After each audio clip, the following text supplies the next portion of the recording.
Theology Unplugged.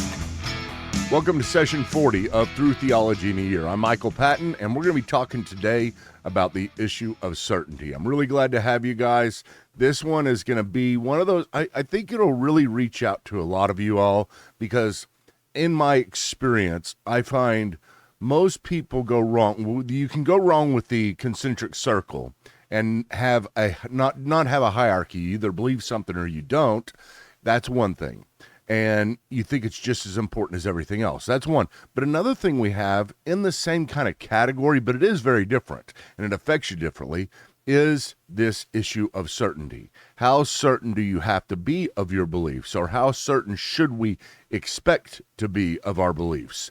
Don't forget, you can support me on Patreon. That's the place where I get the support from. It would be great to have you. It'd be great to have you in our community at Patreon. You get all kinds of free goodies. There's all kinds of levels that you can support at as well. So if you enjoy what we're doing here, please support at Patreon. We're also in need right now. I'm also in need of $1,000. That is, it seems like every month I'm coming up with this, but this is the life in the ministry. But $1,000 is what I need. So if you want to give directly to the ministry, you can go to the Patreon, and you can see on the very first post, it gives you all the ways to give. Or you can just go directly to credoministries.org, but there's more options on the Patreon. So click on the Patreon, look at the first post. It will say ways to give. It's open to everybody, of course, and that is the way to figure out which way you want to give. You can give any way, tax deductible, or there's a few different ways there. Okay, we're going to talk about issues of certainty. Okay, and here's the deal. Okay, let me see if I can get this done. Here's the deal. We normally build our theology, and I've said this before, but we build our theology like a house of cards, especially in traditions that are more conservative. As a matter of fact, it's very hard for me to find someone who doesn't build their theology like this right there. Okay, that is the reason why I use house of cards, is because the whole idea is not only you got to have all your doctrines in place, and if sometimes somebody comes and takes one away, you quit believing it, your whole house of cards falls, but also just the issue of certainty can do this. It's like, I'm not quite so sure anymore about this particular doctrine. Well, let me tell you something. Here's the deal. Join the club. All of us have issues of certainty.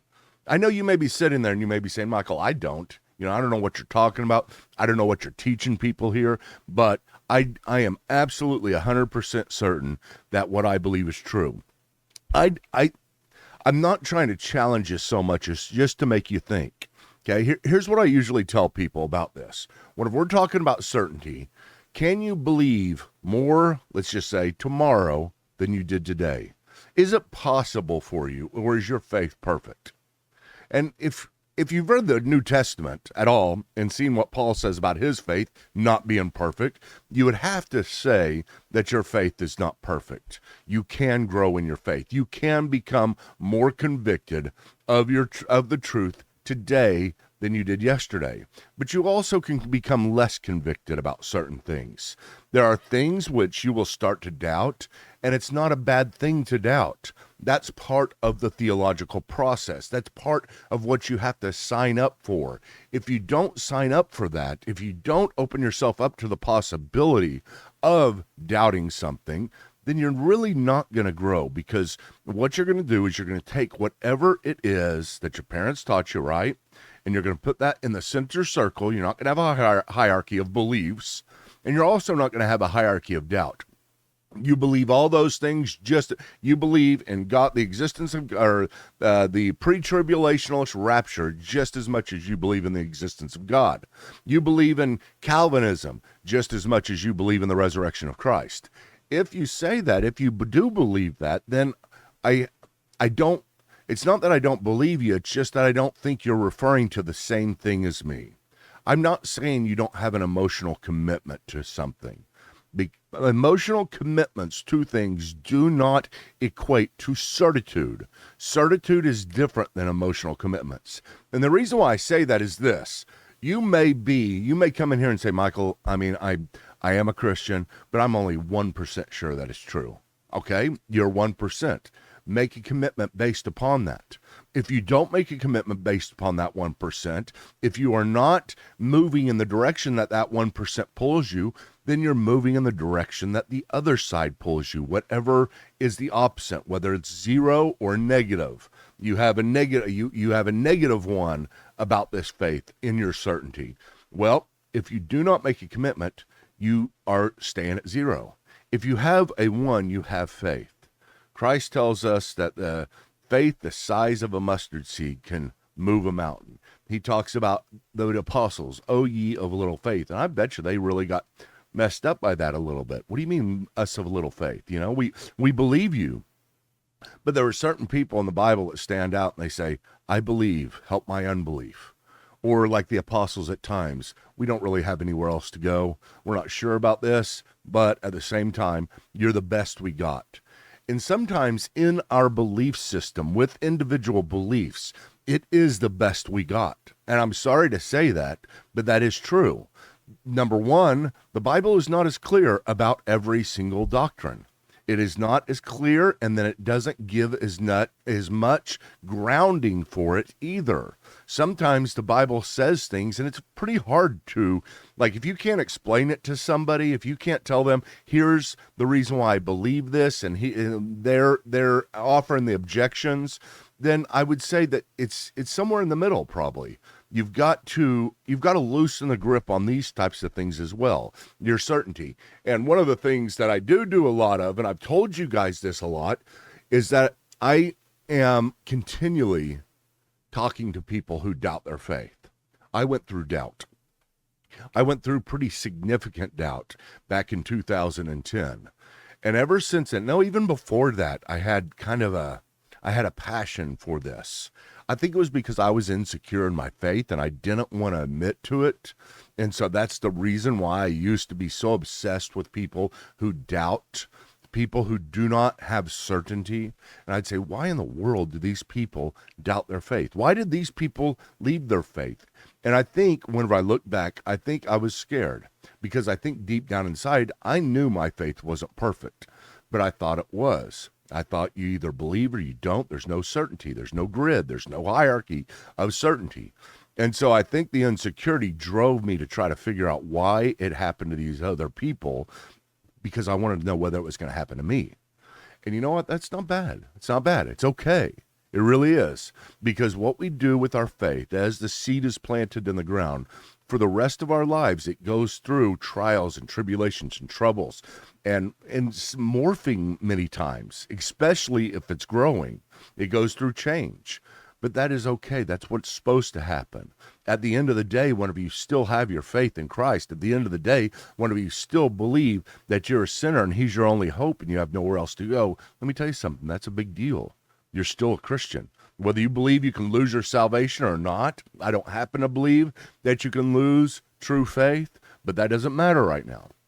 What matters is that we all go through this.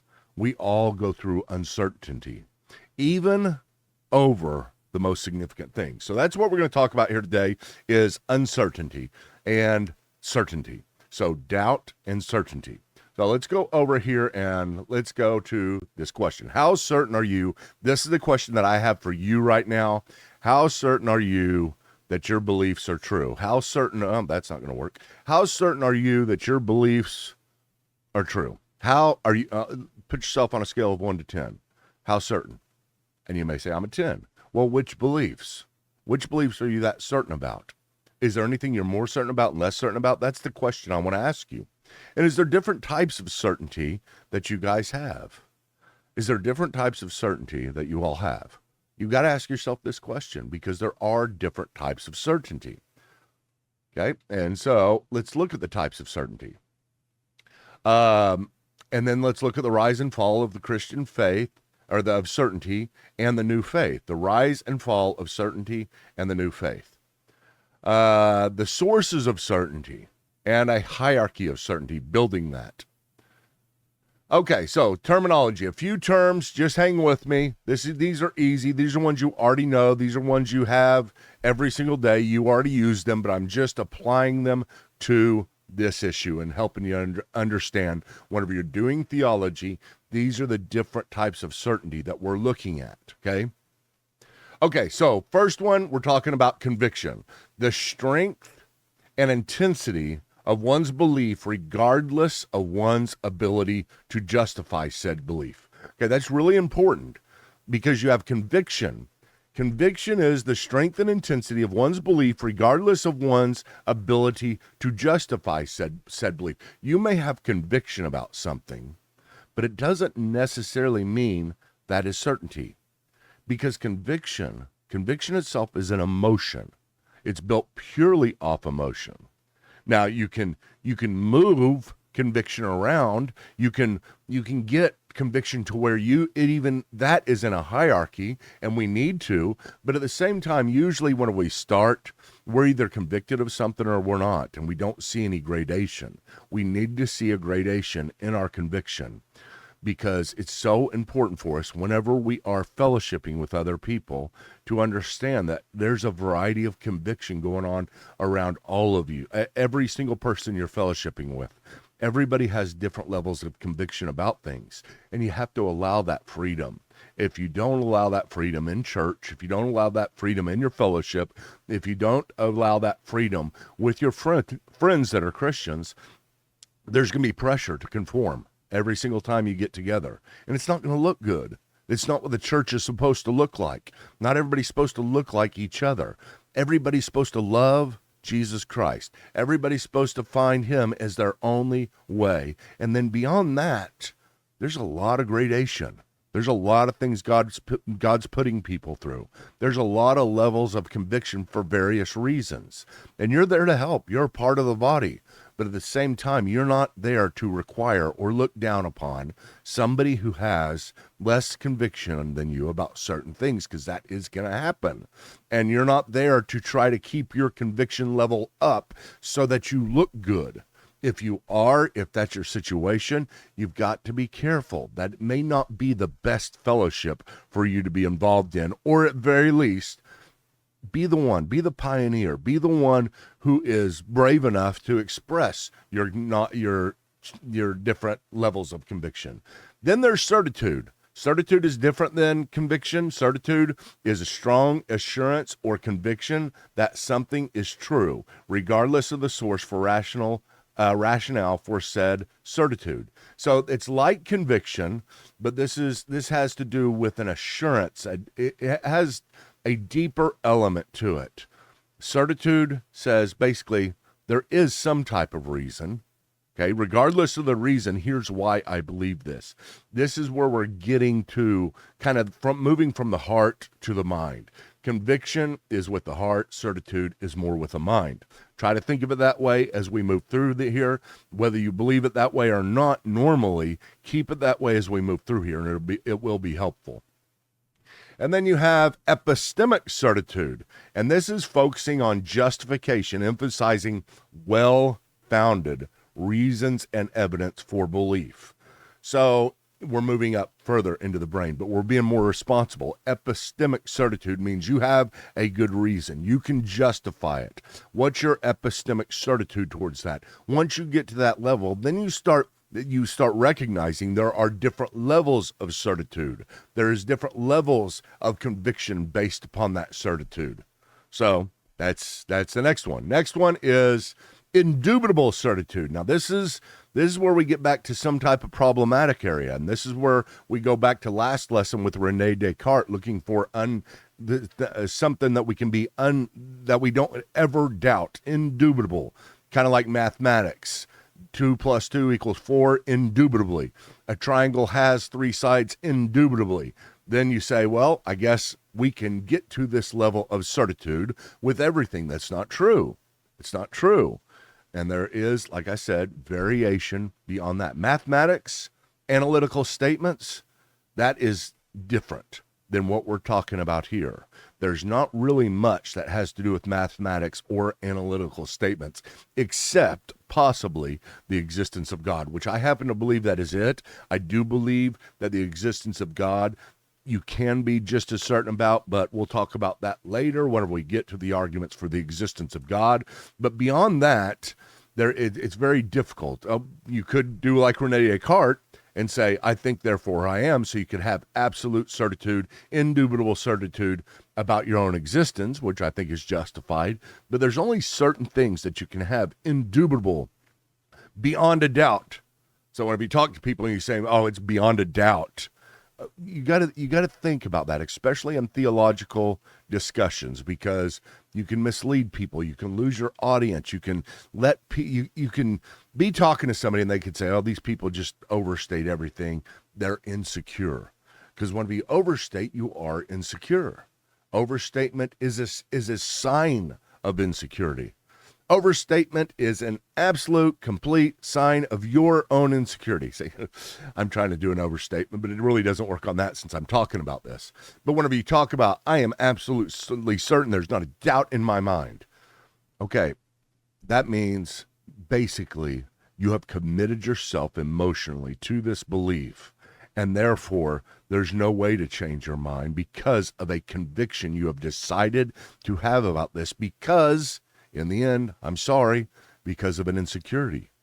Now, I know I may be making some of you all comfortable, but it's okay. Don't worry about it, okay? We have to get to this, because as we go through every single doctrine throughout this entire year, and I'm giving you the evidence on each side, we're reading the Bible whenever one person believes this way and one person believes this way, and here's the evidence on this side, and here's the evidence on this side. I need you to consider all options. I really do. Even whenever I want you to be on my side, that's not my goal. My goal is to make you think through these things. My goal is to help you have this academic, no, that's not a good way. This level of engagement with what it is that you believe that forces you to have grace, because you understand how hard it is. You understand that certain things are really, really hard, and we are not real sure about them. Therefore, I am not going to press this issue too far. Therefore, I am not going to make this draw a line in the sand of fellowship and say, I'm not fellowshipping with you unless you believe in the 6-day creation just like I do. For God's sake, not believe that. I mean, you may believe in it, but you can't be certain. You can't be, and you just can't. You weren't there. There's no reason for you to be certain. The Bible says this, and you may say, hey, I'm absolutely certain the Bible is true. And therefore this is true. My interpretation's right. How can you be certain about that? How can you be that certain? What about the Bible? You have just made a commitment, and that's good. I'm not saying we don't make initial commitments. We don't have a certain level of certainty and say, okay, I'm committed. It's kind of like this. Think of this. You get married.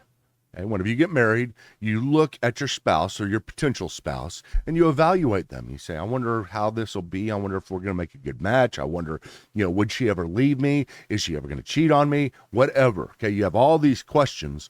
But at some point, even with the uncertainty of the future, you make a commitment. Okay, and that commitment, you can have 5% certainty with a 100% commitment. I'm not saying any of us have 100% commitment, but I have no problem with commitment based upon certitude. Okay, that is it. You can have that really, really high, but just because your commitment's high doesn't automatically mean your certainty is high. You get it? There's a difference. Okay, your wife may cheat on you. She may leave you. She may take all your money. She may already be married. I don't know. You just go there, and whenever you make that commitment, you're all in. That's kind of the idea. We go all in for the Lord the best we can at the time. And that's what we do at marriage. We go all in the best we can do at the time, and then we realize as we're growing, as marriage is growing, how difficult sometimes going all in certain areas is, and the compromises that have to be made. But in ministry, that's it. We can make commitments. This is my point. In Christianity, you can make a commitment without having a complete certainty. It's nicer to have certainty. You want to try to build that, but at the same time, whenever you have some degree of certainty, it's worth the commitment. It really is, because otherwise you're committing to the opposite of what you are certain about by not committing. Okay, get it? Okay. All right, now right here, absolute certainty. This indubitable certainty means I can do it without a doubt. Absolute certainty is whenever you have the highest level. It's where a belief proposition is considered completely and unquestionably true, often applied to mathematical or logical truths. Okay, so that's kind of like indubitable. I sometimes use indubitable and absolute. I forgot I put those two different because indubitable just means it's beyond the ability to doubt. Doesn't necessarily mean it's absolutely certain. So those you can use interchangeably. I probably should have just kept those one as indubitable, but that's okay. Okay, look at all these. You have conviction, you have certitude, you have epistemic certitude, you have indubitable certitude, and you have absolute certitude. This is all part of epistemic. Epistemic. Remember, we're in epistemology. Epistemic terminology. We're talking about epistemic certainty, types of that. So keep that in mind. It's important just to see how people think about this stuff whenever they have to get into a deeper level of studies. You have to begin to place yourself here and be honest with yourself. So what types of certainty? Here we go. Here's definition of certainty in Webster's dictionary. Fixed, sure to come or happen, inevitable, established beyond a doubt or question, indisputable, capable of being relied upon or dependable, having or showing confidence or assured.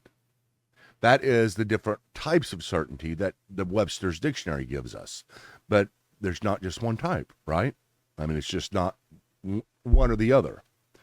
Okay, so let me talk specifically about the types of certainty that you and I display. Okay, I've kind of alluded to this, but I want to get very specific. Okay, you've got emotional certainty. You've got absolute certainty, you've got intellectual certainty, and you've got moral certainty. Emotional certainty is that which I've talked about beforehand, those things that we usually just commit to because mom and dad committed to it. It's true because I know it's true. Whatever you're saying, listen, I just know that I know that I, somebody asks you, how do you know this? And you say, I just know that I know. Well, really, how do you know? Listen, just deep down in my heart, I know that I know that I know. Do you ever have beliefs like that kind of thing? Listen, I'm so sorry, but that's part of insecurity. That's what we do. At least consider what I'm saying. You may know that you know that you know that you know, but that's not a reason for it. And that's just kind of going into hiding. That's going into hiding with regard to your intellect and using your mind. And God says, love me with all of your heart. There you go, the emotions, and all of your mind. There you go, the intellect. And you've got to have the heart based upon what the mind is convicted of. The mind needs to be convicted. You can't have your heart convicting your mind. If your heart convicts your mind, it has no rationale to convict your mind. But that's usually what happens, the reverse. We believe things because deep down in our heart, we want them to be true. And we are certain of them because deep down, we know it, and we know that we know. Okay? That's, and I'm sorry if there's any Mormons watching this, but that's the Mormon type way. That's all they've got. Whenever they present the Book of Mormon to you and you say to them, hey, listen, how do you know this is true? 99% of them, although a lot of Christians will do this too, but 99% of them will open up their book and read to you a passage that says, if you are uncertain about this, if you're not sure about whether or not that which is written in this Book of Mormon is true, pray, and God will give you a burning in your bosom. There's a burning in thy bosom. And it's like, okay, what is a burning in your bosom?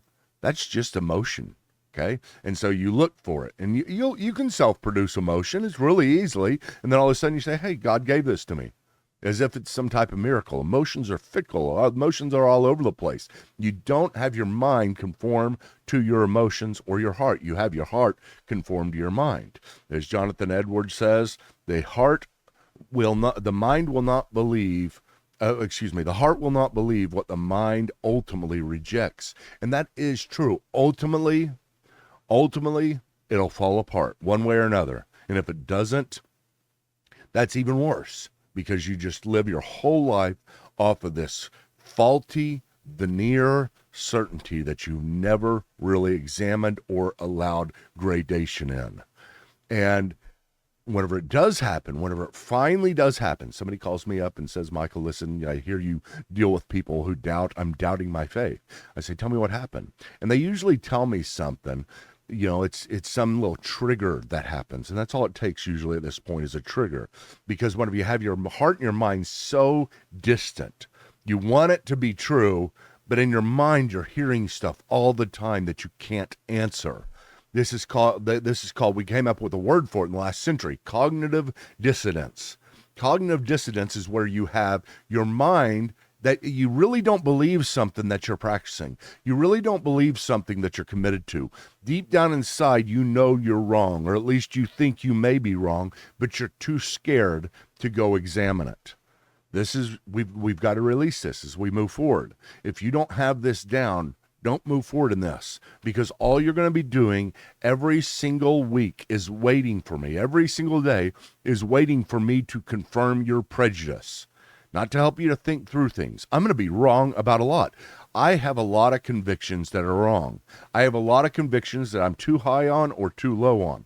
But this is the process. This is why we go through this. This is why we have through theology in a year, and I'm doing this every day because I want to be here with you guys as you go through it. I love Christ. I believe Christ rose from the dead. I believe in the same God you do, and I have no other hope. You and I have no other hope. We are united in that. Now let's move forward and start putting together the way it is we believe in the way it is that we can truly be convicted and have a responsible have the ability to responsibly look back and say, my convictions were well-founded, or at least I tried. And then, let me tell you something else that'll happen. What happens at this point is people see that intellectual honesty. Once they see that intellectual honesty, there will be those type of people that you could not witness to before with your false certainty. I know I'm jumping on a lot of people because so many people are like this. Just please stay with me. You will be able to witness to people because people will see your transparency whenever you say, well, I'm not really sure about this. Here's what I believe about this, but this over here, no, I could be wrong. Whenever you have that kind of attitude about things, whenever you move forward in your faith like that, some people, you may get kicked out of your church. You may get kicked. The more conservative and fundamentalist you are, the more they will look at you and say, you need to find some other place because you don't fit in here. You need to get in that place kind of toward the middle where everybody's wrestling with stuff. Everybody's wrestling, but they all believe the same thing. I remember, going to these conferences sometimes. You go to, whenever you're in the world of theology like I am, you go to these conferences, and there's different kinds of conferences. And they're all really good. Lots of them are better than others, but there's all these conferences, and they're talking about Christ. They're talking about the Bible. And there's a lot of very, very liberal people at some of these conferences, like liberal scholars, people who study the Bible nonstop. That's their job. They actually love it, but at the same time, they're not believers. But there's also very liberal people over here who study the Bible all the time, and they seem to have the right beliefs, at least in most things. And I remember talking to Dan Wallace one time about this, saying, what do we do, with the Society of Biblical Literature and Evangelical Theological Society and how different some of these things are? He said, listen, Michael, here's what it comes down to, is I've really learned to be able to be okay with somebody as long as they say they believe in the bodily resurrection of Christ, because that makes them different. You get it? Whenever you go to these liberal things, there'll be people who don't believe in the inspiration of Scripture. They doubt the pastoral epistles that they should be in the Bible. Timothy, 1st and 2nd Timothy, and Titus, and they're like, "No, I'm not sure about those. I don't really think that those are inspired." And then all of a sudden, you're like, "What?" It's you get it all or nothing. But these people will have a gradation throughout. But whenever they are at these places and they say they believe in the bodily resurrection of Christ, I'm telling you, that is true. There's no pressure for them to do it because they fellowship among a bunch of liberals. And it's really interesting because since Dan told me this 15, 20 years ago, I have thought about it. And I thought, you know what? This is exactly true. There is a difference in the world of scholarship. Whenever you have people that confess the bodily resurrection of Christ, everything else kind of follows differently. And then whenever you have people that deny the bodily resurrection of Christ, it is completely different as well. And so there's a gradation. all throughout all of Christian scholarship, of people who are more certain about some things than others. But there's also this thing that separates them. And it's just one thing, and it's just one conviction. And it doesn't mean the conviction is as high as it could be, but they do believe in the bodily resurrection of Christ. Now, of course, as I said last time, it's their own sinfulness as well. And I know that there are people who can believe in the bodily resurrection of Christ, but never have really repented because they don't see themselves as sinful, or they have not felt that, that need. But at the same time, in these circles, most of them, if they're confessing they believe this, they believe it, because they have nothing to gain by it. Normally in these liberal circles, it's better for you not to believe things. Okay, so I'm going forever. Okay, this has been an introduction to certainty. Let me see what I got next here. Okay, this has been an introduction to it. And next time what we're going to do is we're going to talk about all of the different levels of certainty. The reason why I don't do it now is because it's going to take a while. And we're going to go through it. I'm going to start showing you where I'm certain, where I'm not. Not to get you to have the same convictions I do about this, but to get you to see that you can have different convictions. And there are some things that are less clear. And since they're less clear, they require us to hold on to them a whole lot looser. Not that we can't be committed to it, but at the same time, we've got to recognize some things God just was not clear about. And it's okay. There are some things that we'll all grab onto, and every one of us are holding on to for dear life. And that is great. That is the fellowship. That's where we all come together. That's the theological center of both the hierarchy of beliefs and then the hierarchy of certainty. That's what we're doing. We're saying, here's the main thing, and I'm not letting go of this thing. I may be able to could climb this rope a little bit more, but I'm still not letting go. Okay, guys, thank you so much for hanging out with me this morning. I hope this has been a good Through Theology in a year. I hope it's been a good kind of, I don't know, an addition to your day. However you're doing it, whenever you're doing it, I hope this is good. I'd love to hear your comments. If you can put comments, let me know what you think. One of the things that I'd love to hear, this is one question that I do have, is like I do these PowerPoints, right? Just like this. Whenever I do these PowerPoints, do you like it whenever I have the PowerPoints up for longer and talk about them? Or do you like it more whenever I just talk to you like this? Because I don't really know. I don't do this very often. I mean, I've done podcasting forever. I mean, I've done it since 2005. But normally we always just did it through the microphone. And, I'm old school. I didn't even have YouTube back whenever I started this. They didn't have YouTube whenever I started this in 2005. At least I don't think they did. But either way, people didn't do like they do now. Now I'm on YouTube and I'm just kind of messing. I'm old school. So I just I'm committed to my old way of doing things. I just get mad. My heart gets mad. Like, why can't we all just listen to the radio like we used to? See, there's the conviction without any rationale behind it, because this is better. That this has more opportunity, but at the same time, I'm just mad about it. No, I'm not. I'm actually not. I love to be before you guys. I love for you guys to show up. Thank you so much for showing up. Tomorrow, I'm so sorry. Tomorrow we are not going to deal with it. It's going to be Monday, because tomorrow is our question answer session. This is what we're going to look at next time. There we go. I'll just give you a preview, the chart of certainty. And I'm going to go through and I'm going to fill that out as best I can, what it is. And you can think about this. The negative is I do not believe a negative 1 to 10. And then the positive is I do believe a 1 to 10. And then there's the 0. That's true agnosticism. I just don't know. And so you're going to be at every level on these. And I just start thinking about your faith that way. See if you can place your belief. See where you place the resurrection of Christ compared to the inspiration, say, of 2 John or 2 Peter. That's an interesting question. We'll talk about that more next week. And I'll just show you a bunch of examples. You're probably going to get mad at me even more next week. But I think some of you have to be thinking, oh my gosh, this is a relief. It really is a relief. Okay. Listen. you've got to go to the Patreon and go to the chat area and give me a question there. There's a place for this. Questions for Through Theology in a Year or Theology Unplugged, one of the two.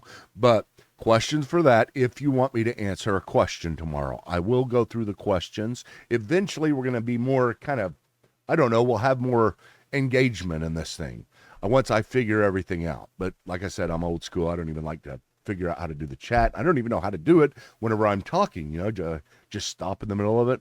And during my class, we wait till the very end and everybody asks questions. But I sometimes take questions in the middle. Either way, chat on Patreon. Here's Patreon. Go there. That's C. Michael Patton / C. Michael Patton after Patreon. It's / C. Michael Patton for everything. I guarantee, I don't know what website you're at, what social media, put C. Michael Patton on the end, and it's probably me, because that's what it is. Facebook / C. Michael Patton. Twitter / C. Michael Patton. Instagram, TikTok. I mean, on and on. What is that other one? That business one? I don't remember. But anyway, that is where you go. And that's where you give me the questions. That's the place where I know I'll get them, because I'll be looking at those today and tonight and putting together the list and figuring out what tomorrow's session is going to be like. And then Monday we'll go through the rest of this. Again, please, if you believe in what we're doing, support us. Okay, we're in need of money right now. We are. You can go to Patreon right there, whether you're a member or not, and see on the first post how to give if you want to give. Okay, we are in need about $1,000. That would be great. One of you give $1,000. But anyway, thank you all so much for listening. I will see you next time. Bye-bye. Theology